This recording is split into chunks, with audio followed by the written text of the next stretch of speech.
Hello everyone, देखिए DSSB TGT की vacancies आ चुकी हैं और ये वीडियो उनके लिए इंपॉर्टेंट है जो लोग TGT मैथमेटिक्स की प्रिपरेशन कर रहे हैं। सबसे पहली बात है कि आपको कितना पढ़ना है, क्या पढ़ना है, कौन से ईयर में कितने क्वेश्चन आए हैं, किन टॉपिक पे फोकस करना है, आज ये सब हम इस वीडियो में डिस्कस करने वाले हैं। मैं अंजलि शर्मा आपको टिप्स और ट्रिक्स के साथ बताऊंगी कि प्रिपरेशन कितनी करनी है, कहाँ पे क्या करना है, साथ में न्यू पैटर्न के अकॉर्डिंग आपको पूरा एनालिसिस करके बताती हूँ कि पेपर में आपको कौन कौन से टॉपिक पे फोकस करना चाहिए। तो चलिए अभी हम वीडियो स्टार्ट करते हैं। इसमें सीधा लिखा है कि टॉपिक में से क्वेश्चन रिपीट कर रहे हैं और पूरा एनालिसिस टॉपिक वाइज। तो सबसे पहले आपको ये पता होना चाहिए कि जो पेपर है उसमें फर्स्ट पार्ट में आपका एक जनरल पेपर है जो सभी के लिए कंपलसरी है। इसमें जीके, रीजनिंग, मैथ्स, इंग्लिश और हिंदी, ये सारे 20-20 नंबर के क्वेश्चन होंगे और 20-20 नंबर के क्वेश्चन में ये पार्ट 1 आपका हो गया पूरा। और इसमें माइनस मार्किंग भी है, लेकिन क्वेश्चन अटेम्प्ट नहीं करेंगे तो उसके नंबर नहीं कटेंगे, ठीक है। और एक 100 नंबर का पेपर होता है जो है आपका सब्जेक्ट पेपर।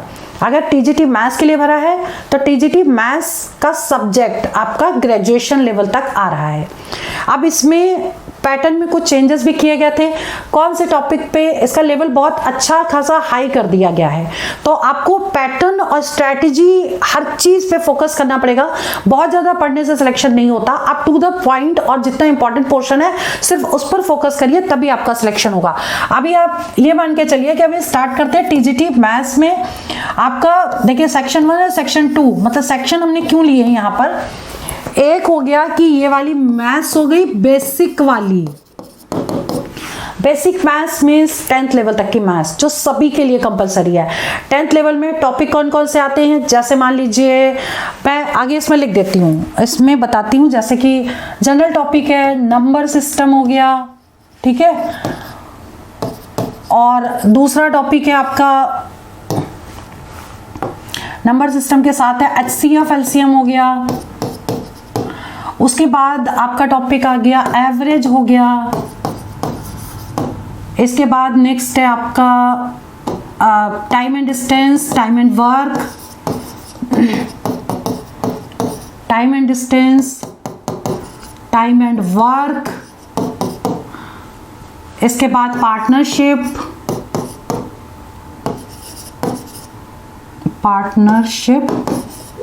इसके बाद जो टॉपिक है percentage, profit and loss, percentage, profit and loss. इसके बाद टॉपिक है आपका ट्रेन वाले क्वेश्चन जरूर कर लीजिएगा। टाइम एंड डिस्टेंस में ट्रेन वाले क्वेश्चन बहुत आते हैं। मिक्सचर वाले क्वेश्चन जरूर आते हैं। रेशियो, प्रोपोर्शन, ठीक है। इसके साथ साथ कुछ एडवांस मैथ्स भी आ जाती है,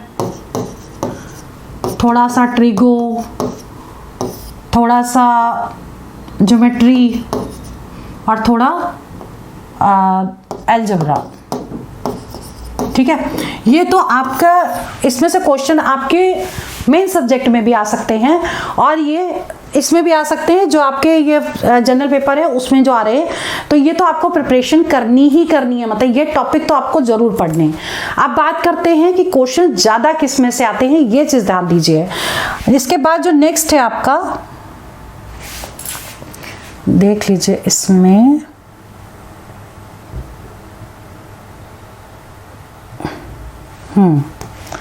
इसके बाद नेक्स्ट देखिए यहां से स्टार्ट है। ये ग्रेजुएशन लेवल की मैथ्स है और इसमें बेसिक टू हायर आपको पूरा पढ़ना पड़ेगा। आप टॉपिक देखिए कौन कौन से क्वेश्चन कितने कितने आए हैं, ये देखिए। जैसे मैट्रिसेस एंड डिटर्मिनेंट, ठीक है। तो मैट्रिसेस और डिटर्मिनेंट से कितने क्वेश्चन आए हैं, 2 से 3 क्वेश्चन, ठीक है। 2 to 3 क्वेश्चन है। 100 नंबर का आपका सब्जेक्ट होगा और उसमें से देखिए सबसे ज्यादा स्कोरिंग क्या है। ट्रिग्नोमेट्री के 3 से 6 क्वेश्चन, 3 से 6, इसमें कुछ हाइट एंड डिस्टेंस के भी क्वेश्चन है और ट्रिग्नोमेट्री अपने आप में एक बहुत बड़ा टॉपिक है, ठीक है। बेसिक टू हायर पूरा ट्रिग्नोमेट्री इसको कर लीजिएगा। इसके बाद वेक्टर एनालिसिस का एक क्वेश्चन आया है, मतलब ये जो हम 1 या 2 या 2-3 बता रहे हैं, ये प्रीवियस ईयर क्वेश्चन पेपर में से पूरा देखा है कि इसमें कौन कौन से टॉपिक से कितने कितने क्वेश्चन आए हैं, ये उसका एक एनालिसिस है। प्रीवियस ईयर क्वेश्चन पेपर में जो भी इंपॉर्टेंट, जो ज़्यादा क्वेश्चन आए हैं, आपको उस टॉपिक पे फोकस करना पड़ेगा, ठीक है। तो ये 2 से 3 का मतलब क्या है? 2 से 3 का मतलब कभी 2 आए हैं, कभी 3 आए हैं, ठीक है। या 3 से 6 का मतलब क्या है? 3 भी आए हैं, 4 भी आए हैं, 5 भी आए हैं, 6 भी आए हैं किसी किसी में। तो ये टोटल ओवरऑल है। जैसे इसमें 3 से 6 हैं तो कुछ ट्रिग्नोमेट्रिक रेशियोज के क्वेश्चन होंगे, कुछ हाइट एंड डिस्टेंस के क्वेश्चन होंगे, कोई आर डेल्टा वाले भी क्वेश्चन होंगे। तो इस टाइप के cos a/2 निकालना, तो इस टाइप के क्वेश्चन में डिफरेंट टाइप के थोड़े थोड़े गैप पे क्वेश्चन दिए गए हैं। तो ये मान के चलिए कि ये आपके लिए ये चीज़ इंपॉर्टेंट है। एनालिसिस बहुत इंपॉर्टेंट है किसी भी एग्जाम को क्रैक करने के लिए, कि आपको आप जो पढ़ रहे हैं उसमें से आते कितने क्वेश्चंस हैं। इसके बाद बात करते हैं डिफरेंशियल कैलकुलस की। डिफरेंशियल, अब देखिए कैलकुलस एक बैकबोन समझ लीजिए मैथ्स की, बहुत ज़्यादा आता है इसमें से, कैलकुलस से। इंटीग्रल कैलकुलस, डिफरेंशियल कैलकुलस और डिफरेंशियल इक्वेशन के क्वेश्चंस, तो ये टॉपिक आपको बिल्कुल भी नहीं छोड़ना है। लिमिट वाले क्वेश्चन है, इंटीग्रल के क्वेश्चन है, सारे बहुत इंपॉर्टेंट है। तो डिफरेंशियल कैलकुलस के 2 से 3 क्वेश्चन आते हैं, इंटीग्रल कैलकुलस के भी 3 से 4 क्वेश्चन आते हैं। इसमें होमोजेनियस इक्वेशन के बहुत सारे क्वेश्चन आते हैं। y = mx + c पुट करके निकालते हैं, या y = vx पुट कर लेते हैं, फिर इसको डिफरेंशिएट करते हैं। तो इस टाइप के क्वेश्चंस जो है बहुत आते हैं, होमोजीनियस के भी आते हैं। इसके अलावा भी बहुत सारे वेरिएबल सेपरेबल है, और सारे x के टर्म को एक तरफ लेना है, y के टर्म को एक तरफ लेना है, फिर उसको इंटीग्रेट करना है, और इक्वेशन भी पूछ लेते हैं, डिफरेंशियल इक्वेशन क्या होगी। तो बहुत सारे क्वेश्चन है, यानी कि ये टॉपिक बहुत ही इंपॉर्टेंट है। तो डिफरेंशियल कैलकुलस के 2 से 3 क्वेश्चन, इंटीग्रल कैलकुलस के 3 से 4 क्वेश्चन हैं। इसके बाद बात करते हैं कोऑर्डिनेट ज्योमेट्री।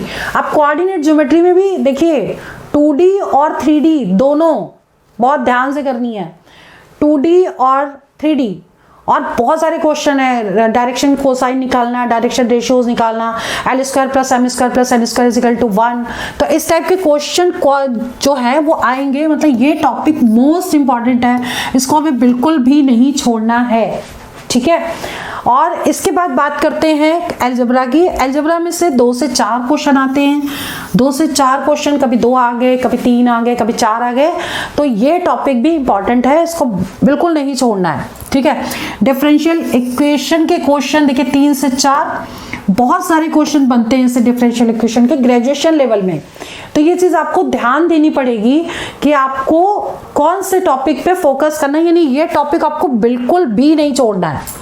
फिर स्टैटिक्स एंड डायनामिक्स 3 क्वेश्चन आते हैं, दोनों को मिला करके, ठीक है। स्टैटिक अपने आप में एक टॉपिक है, डायनामिक्स अपने आप में एक टॉपिक है, दोनों से मिला करके 3 क्वेश्चन आते हैं, ठीक है। कभी इसमें से 2 आ जाते हैं, कभी उसमें से आ जाते हैं। तो ये देख लीजिए, रियल एनालिसिस के 2 क्वेश्चंस, रियल एनालिसिस भी इंपॉर्टेंट है। इसके साथ साथ कॉम्प्लेक्स एनालिसिस में 2 क्वेश्चन, या तो 1 आएगा या 2 क्वेश्चन आएंगे, ठीक है। कॉम्प्लेक्स एनालिसिस हो गया। फिर लीनियर अलजेब्रा के 2 क्वेश्चन आते हैं एग्जाम में। फिर न्यूमेरिकल एनालिसिस के 2 से 3 क्वेश्चन आते हैं, ये ज़्यादा इंपॉर्टेंट है। मैथमेटिकल स्टैटिस्टिक्स में 3 क्वेश्चन आते हैं। तो ये जो आपका टॉपिक्स हैं, टोटल 12 चैप्टर हैं ग्रेजुएशन लेवल के, ठीक है। ये आपको अच्छे से फोकस करना है, और इसमें से भी आप 12 टॉपिक में से भी आप 10 टॉपिक कोई अच्छे से चूज कर लीजिए और उन पर अच्छे से कमांड कर लीजिए। बस किसी भी टाइप का क्वेश्चन हो और आप उसको मतलब 100% कर सके, ऐसे प्रिपरेशन करिए। 80% शुड बी 100%। और लास्ट में क्या दिया है, मिसलेनियस। अब मिसलेनियस में क्या आएगा, मिसलेनियस में जितनी भी थ्योरम्स हैं, ठीक है, थ्योरम्स प्रूफ करने के लिए नहीं आती, लेकिन थ्योरम कभी कभी स्टेटमेंट दे देते हैं और 4 ऑप्शन दे देंगे, उसे पूछेंगे कि ये जो स्टेटमेंट है इनमें से ये किस थ्योरम की है। तो जब तक आपको स्टेटमेंट याद नहीं होगी तब तक आप बता नहीं सकते कि थ्योरम कौन सी है। तो इसमें करीब 20 थ्योरम है जिनको सिर्फ एक बार आपको ठीक से पढ़ लेना है। तो तो 20 थ्योरम कौन सी है वो आपको नेक्स्ट वीडियो में बताएंगे। और वो पूरी जो थ्योरम्स है उसमें कुछ थ्योरम है जिससे रिलेटेड क्वेश्चंस भी आते हैं, टेलर्स थ्योरम से, कॉची इनइक्वालिटी से आते हैं क्वेश्चन। तो क्वेश्चन भी एग्जाम में आते हैं थ्योरम्स पे बेस्ड, कि थ्योरम आपको याद है, आपने उस थ्योरम को कैसे अप्लाई किया। तो ये सारी 20 थ्योरम्स हैं, इसके लिए हम वीडियो अलग से आपको बना के देंगे और आप A to Z वही प्रिपरेशन कर लीजिए, एक्स्ट्रा कुछ पढ़ने की जरूरत नहीं है। और अगर कोई आपको गाइडेंस चाहिए, प्रॉपर तरीके से आप कुछ पूछना चाहते हैं, तो मेरा मोबाइल नंबर मैं बता देती हूँ आपको, 9873856193, 9810691923। ये दोनों नंबर हमारे मोबाइल नंबर है, व्हाट्सएप कर दीजिएगा, मैसेज करिएगा, क्योंकि कॉल मैं उठा नहीं पाती हूँ, मेरी एक रिकॉर्डिंग होती है या क्लास होती है तो मैं उठा नहीं पाती हूँ क्लास, सॉरी मतलब कॉल नहीं उठा पाती हूँ। तो आप एक काम करिएगा, जो भी आपको क्वेरीज हैं वो आप इन नंबर पर व्हाट्सएप कर दीजिएगा। मैसेज जरूर पढ़ती हूँ, आपको रिप्लाई थोड़ा लेट अगर मिलता है तो कोई बात नहीं, लेकिन आपको रिस्पॉन्स जरूर करूँगी मैं। तो आज की वीडियो में इतना सफिशियंट है, टू द पॉइंट ही पढ़िए, स्मार्ट स्टडी करिए, एक्स्ट्रा कुछ मत पढ़िए। ये हमने आपको टिप्स दी। अगर वीडियो अच्छा लगा हो तो आप इसको लाइक कर दीजिए, शेयर कर दीजिए और हमारे चैनल को भी सब्सक्राइब कर लीजिए, ताकि इस टाइप के वीडियोस और जो शॉर्टकट तरीके से हमने हाई लेवल के जो मैथ्स के क्वेश्चंस के वीडियोस अपलोड किए हैं वो आप आराम से देख सकते हैं। ये आपके लिए बहुत बेनिफिशियल होगा। चलिए वीडियो ओवर करते हैं। All the best for exam, for selection.